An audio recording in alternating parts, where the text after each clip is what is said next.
बात हो जाए रीवा की, जहां के सरकारी अस्पतालों की हालत बद से बदतर होती जा रही है, लगातार खराब होती जा रही है। इलाज के नाम पर यहां पर लोगों की जिंदगी के साथ खिलवाड़ होता है और यही वजह है कि आए दिन यहां पर परिजन और डॉक्टर्स के बीच में झड़प हमें देखने को मिलती है।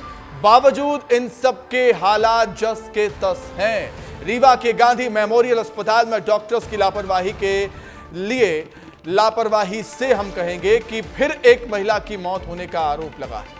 डॉक्टर की लापरवाही से यह महिला डिलीवरी के लिए अस्पताल पहुंची थी, लेकिन महिला के परिजनों का आरोप है कि डॉक्टर की लापरवाही की वजह से महिला की डिलीवरी का ऑपरेशन बिगड़ गया, जिससे महिला की जान चली गई। महिला की मौत के बाद परिजन ने अस्पताल में जमकर बवाल किया है।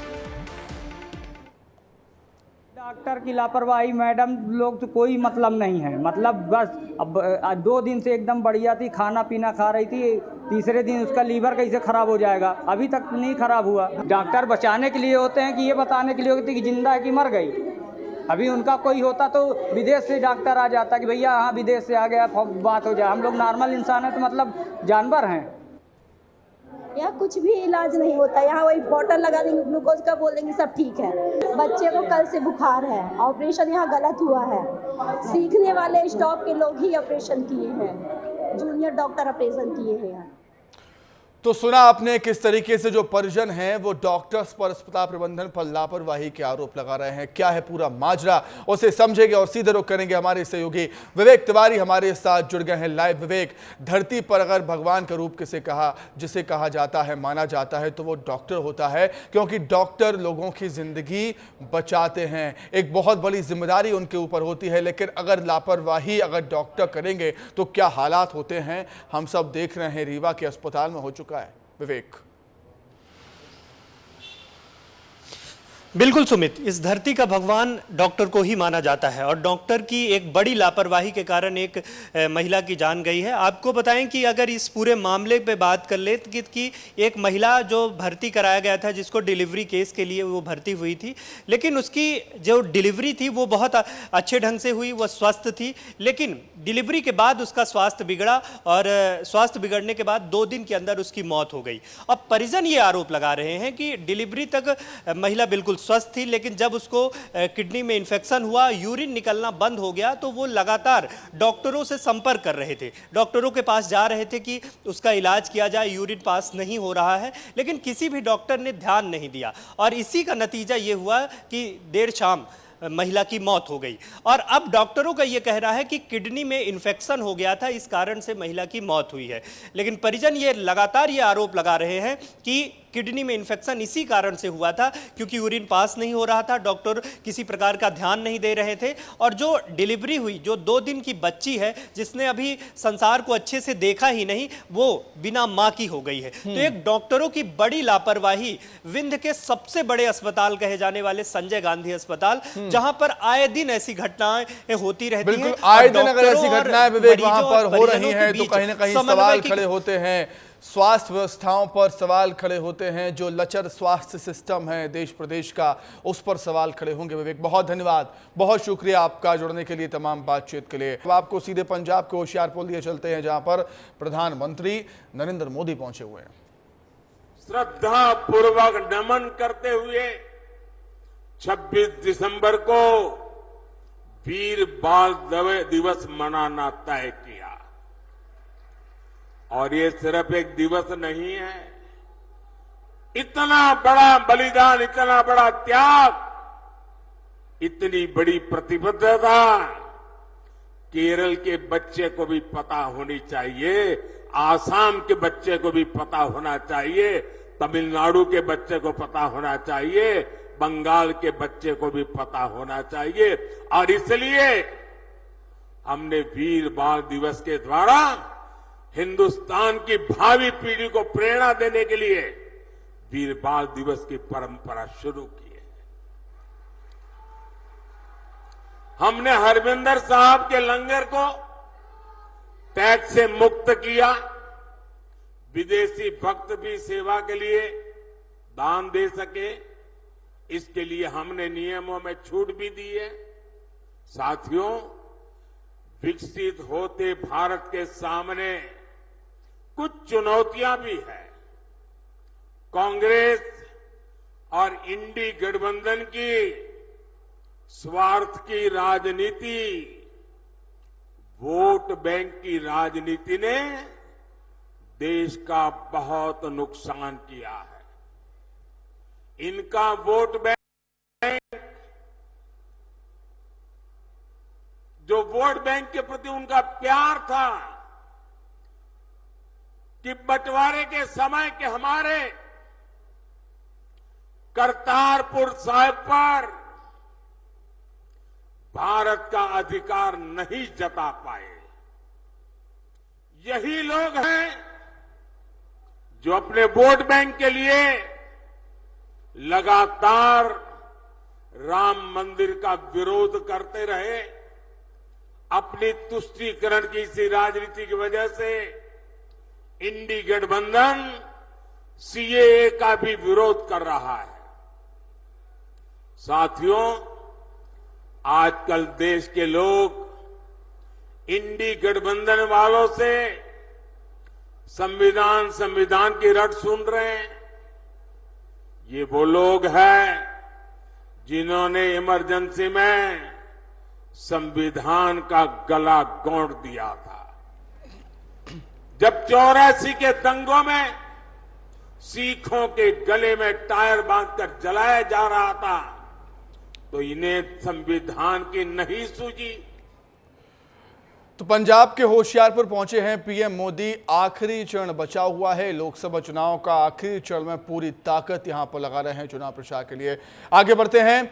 लोकसभा चुनाव 2024 के मद्देनजर 1 जून को 7वें और अंतिम चरण की वोटिंग होने जा रही है और इस दौरान 8 राज्यों की 57 सीटों के लिए मतदान किया जाएगा। वहीं 4 जून को चुनाव के परिणाम घोषित किए जाएंगे। 7वें चरण और आखिरी चरण के लिए आज शाम से चुनाव प्रचार थम जाएगा। इस बीच चुनाव प्रचार करने के लिए पीएम मोदी लगातार अलग अलग राज्यों की सीटों का दौरा कर रहे हैं। वहीं कांग्रेस के नेता राहुल गांधी भी लगातार दौरे कर रहे हैं तमाम राज्यों के।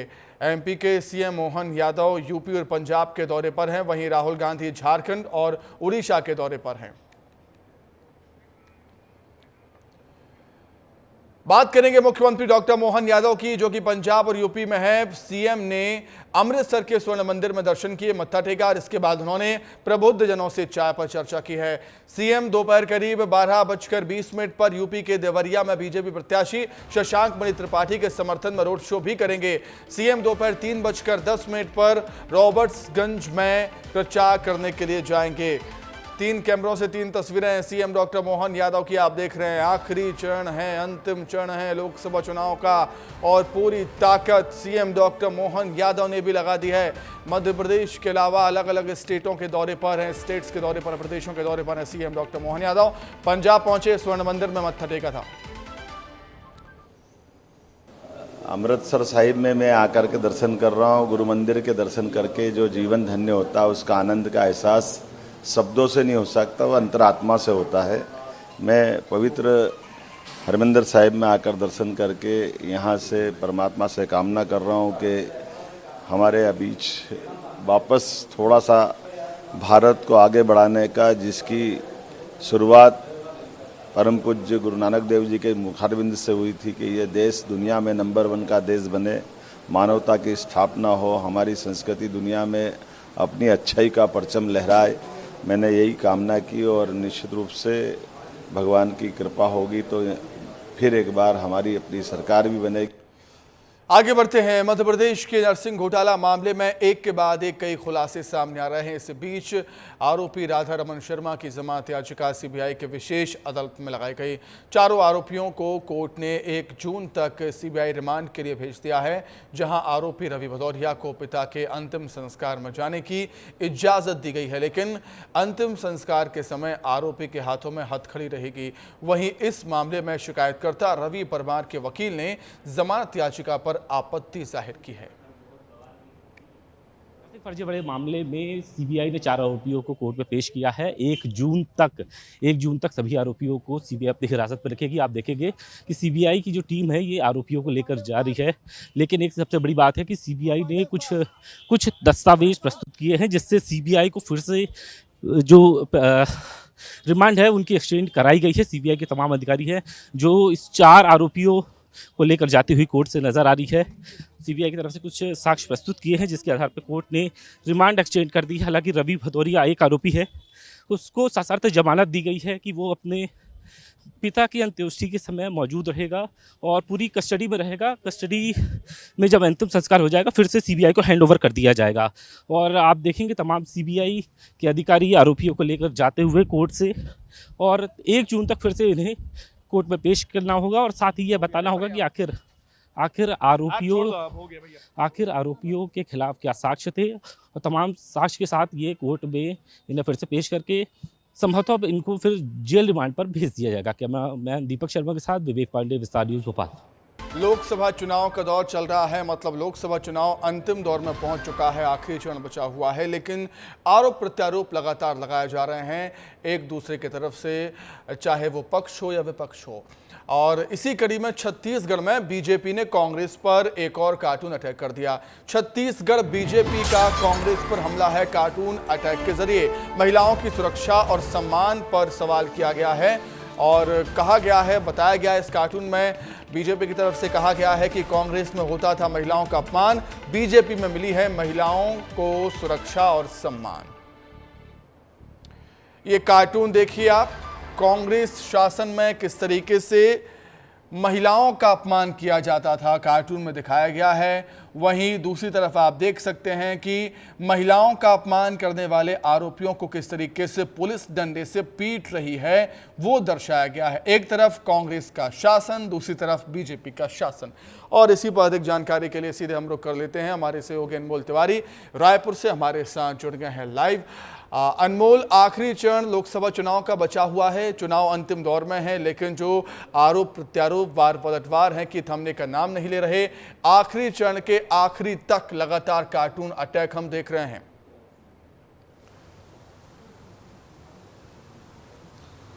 बिल्कुल सुमित, एक दूसरे पर आरोप लगाने की जोर आजमाइश यहाँ पर हो रही है दोनों ही राजनीतिक दलों के द्वारा। और देखिए, सोशल मीडिया एक बहुत बड़ा हथियार होता है आज के डेट में, क्योंकि सोशल मीडिया के जरिए ही देखिए बहुत सारी पार्टी आगे निकल जाती है एक दूसरे से रणनीति बनाने में। यही वजह है कि कोई भी दल आजकल अगर किसी पर हमला करना है, पॉलिटिकल स्ट्रेटेजी के तहत सोशल मीडिया का यूज करती है और इस तरीके के कार्टून और पोस्टर बनाती है।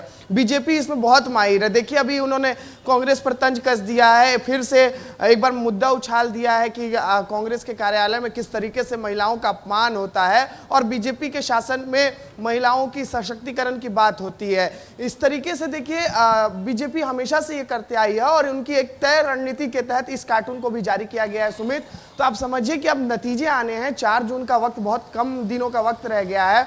उससे पहले एक साइकोलॉजिकल तौर पे डोमिनेट करने की कोशिश है बीजेपी की। यही वजह है कि लगातार कार्टून वॉर किए जा रहे हैं। सुमित, बहुत धन्यवाद अनमोल, जुड़ने के लिए, तमाम जानकारी के लिए, बातचीत के लिए आपका बहुत शुक्रिया। आगे बढ़ते हैं अब। छत्तीसगढ़ के बेमित्रा में बारूद फैक्ट्री में हुए ब्लास्ट को 5 दिन हो चुके हैं। जिन लोगों ने अपनों को खोया है उनके परिजनों के साथ विस्तार न्यूज लगातार डटा हुआ है। लगातार विस्तार न्यूज पीड़ितों की मांग को सरकार और कंपनी प्रबंधन के सामने रखता आ रहा है और यही वजह है कि जो कंपनी प्रबंधन पहले 5 लाख रुपए देने में आनाकानी कर रहा था, उसने अब 30 लाख रुपये पीड़ितों को दिए हैं। रिपोर्ट देखिए। बेमेतरा के बारूद फैक्ट्री में 25 मई को हुए ब्लास्ट के बाद पूरे इलाके में दहशत का माहौल था। हादसे में जितनी लाशें मिली उससे ज्यादा लोग लापता हो गए और जो कुछ लाशें मिली वो भी टुकड़ों में बटी हुई थी। ग्रामीण लगातार फैक्ट्री के बाहर प्रदर्शन कर रहे थे। परिजनों का रो रो कर बुरा हाल था। जिन्होंने अपनों को खोया उनके साथ विस्तार न्यूज पूरी मजबूती के साथ खड़ा रहा। आपको सबसे पहले बताते हैं हादसे में कब क्या हुआ। 25 मई को सुबह 7 बजे के करीब ब्लास्ट हुआ। हादसे में 8 लोग लापता हो गए तो एक की मौत हुई। सीएम विष्णुदेव साय ने ट्वीट कर दुख जताया। ग्रामीणों ने फैक्ट्री के बाहर डेरा डालकर प्रदर्शन शुरू कर दिया। सरकार ने 5 लाख मुआवजे का ऐलान किया। और कांग्रेस ने जांच समिति गठित कर दी। 29 मई को कंपनी प्रबंधन ने मुआवजे की राशि परिजनों को सौंप दी। तो कल प्रशासन और प्रबंधन ने पीड़ित परिवारों के साथ बैठक की, जिसके बाद जो कंपनी प्रबंधन पहले 5 लाख रुपए देने में आनाकानी कर रहा था, उसने पीड़ित परिवारों को 30-30 लाख रुपए दिए। आपको ये भी बता दें कि पीड़ितों को क्या क्या सहायता मिली। पीड़ित परिवारों को 35-35 लाख की आर्थिक सहायता मिली, जिसमें 30 लाख रुपए फैक्ट्री प्रबंधन की तरफ से दी गई, तो राज्य सरकार 5-5 लाख रुपए की सहायता परिजनों को देगी। फैक्ट्री प्रबंधन पीड़ित परिवार के बच्चों के पढ़ाई का पूरा खर्च उठाएगी, तो मृतकों के पीएफ का पैसा भी परिजनों के खाते में हर माह ट्रांसफर किया जाएगा। हम ये जानते हैं कि 35 लाख रुपए का मरहम उस घाव को नहीं भर सकता जो इन लोगों को अपनों को खोने के बाद मिला है, लेकिन इस बात से थोड़ा संतोष जरूर है कि आगे इन्हें भविष्य में पैसों की कमी से जूझना नहीं पड़ेगा। ब्यूरो रिपोर्ट, विस्तार न्यूज। आगे बढ़ेंगे। कांग्रेस के पूर्व विधायक लक्ष्मण सिंह ने एक्स पर एक पोस्ट किया है। पीएम मोदी के ध्यान लगाने को लेकर कांग्रेसियों के आरोप पर बरसे हैं लक्ष्मण सिंह। कांग्रेस के आरोप को बताया है विकृत मानसिकता का प्रतीक। कह रहे हैं वो कि विपक्ष अपनी घबराहट प्रदर्शित कर रहा है। आपको ध्यान लगाने से कौन रोक रहा है? तो लक्ष्मण सिंह जो लगातार अपनी ही पार्टी को घेरते हुए नजर आए हैं कई मुद्दों को लेकर, और प्रधानमंत्री मोदी और आज ध्यान लगाने जा रहे हैं कन्याकुमारी में, उसको लेकर उन्होंने कांग्रेस पार्टी पर ही, मतलब विपक्ष पर ही निशाना साध दिया। देश भर में छठे चरण का मतदान हो चुका है। 4 जून को रिजल्ट आएंगे। ऐसे में देश की कमान एक बार फिर पीएम मोदी के हाथों में हो, इसलिए उज्जैन के धार्मिक स्थलों पर अनुष्ठान हो रहे हैं। पीएम मोदी को तीसरी बार प्रधानमंत्री बनाने के लिए 51 बटुकों का मंत्रोच्चारण किया जा रहा है, जिसके लिए मां बगलामुखी धाम के पीर योगी रामनाथ महाराज खुद अनुष्ठान में भागीदारी दे रहे हैं, जिसका जायजा लिया विस्तार न्यूज की टीम ने। देखिए। उज्जैन के मां बगलामुखी धाम में पीताम्बरी मां के सामने देश के प्रधानमंत्री नरेंद्र मोदी तीसरी बार प्रधानमंत्री बने, उसके लिए यहाँ पर अनुष्ठान किया जा रहा है, यज्ञ अनुष्ठान किया गया है। यहाँ मां के सामने आराधना की जा रही है और 51 बटुकों के द्वारा लगातार मंत्रोच्चार किया गया है। पीर योगी रामनाथ महाराज जी, कामाख्या से महाराज जी भी आए हैं। ये भी लगातार प्रधानमंत्री नरेंद्र मोदी की जीत के लिए और देश के प्रधानमंत्री तीसरी बार बने, उसके लिए यहाँ पर अनुष्ठान किया जा रहा है। किस प्रकार की पूजा अर्चना है महाराज जी? प्रधानमंत्री नरेंद्र मोदी के लिए तीसरी बार बने, उसके लिए यहाँ पर अनुष्ठान चल रहा है। किस प्रकार मंत्रोच्चार किया जा रहा है, किस प्रकार का यज्ञ है? 400 का सोचा है। 400 पार होने के लिए हम संकल्प लेकर के माँ बगलामुखी माता मंदिर में यहाँ पूरी 51 ब्राह्मण बटुक द्वारा जप चल रहे हैं। जप के बाद हवन भी होंगे बगलामुखी माता शत्रु नाश के लिए, इसलिए यहाँ हवन अनुष्ठान चालू है। पिछले टाइम में भी अनुष्ठान करा था माँ बगलामुखी मंदिर में, इस प्रकार से करा था। प्रहलाद मोदी स्वयं आकर के यहाँ बैठ के आहुति दे करके उनका अनुष्ठान करवा के गया था। किस प्रकार का यज्ञ रहता है? यज्ञ में क्या क्या सामग्री उपयोग होती है? यज्ञ में शत्रु नाश के लिए लाल मिर्ची से, हल्दी है, सरसों है, फिर अन्य जड़ी बूटी से हवन करा जाते माँ बगलामुखी माता अनुष्ठान में। ऐसा साक्षात माँ के सामने पूजा अर्चना चल रही है प्रधानमंत्री नरेंद्र मोदी के लिए। हाँ, वो तीसरी बार प्रधानमंत्री बनाने के लिए बगलामुखी का अनुष्ठान 51 बटुकों द्वारा चल रहा है। यहाँ पर अनुष्ठान चल रहा है और ये जो बटुक हैं आप देख सकते हैं लगातार साधना में लगे हुए हैं। यहाँ पर अनुष्ठान कर रहे हैं, पूजा अर्चना कर रहे हैं, मंत्रोच्चार कर रहे हैं, जैसे कि माँ पीताम्बरी माँ का आशीर्वाद मिले, माँ बगलामुखी का आशीर्वाद मिले। और लगातार कई वर्षों से कोई राजनेता जो बड़े बड़े हैं वो भी यहाँ पर माँ के सामने आराधना करते हैं, यज्ञ करते हैं, जीत का आशीर्वाद यहाँ से ले जाते हैं। मैं सिंह ठाकुर के साथ संतोष पेशनानी, विस्तार न्यूज़, उज्जैन।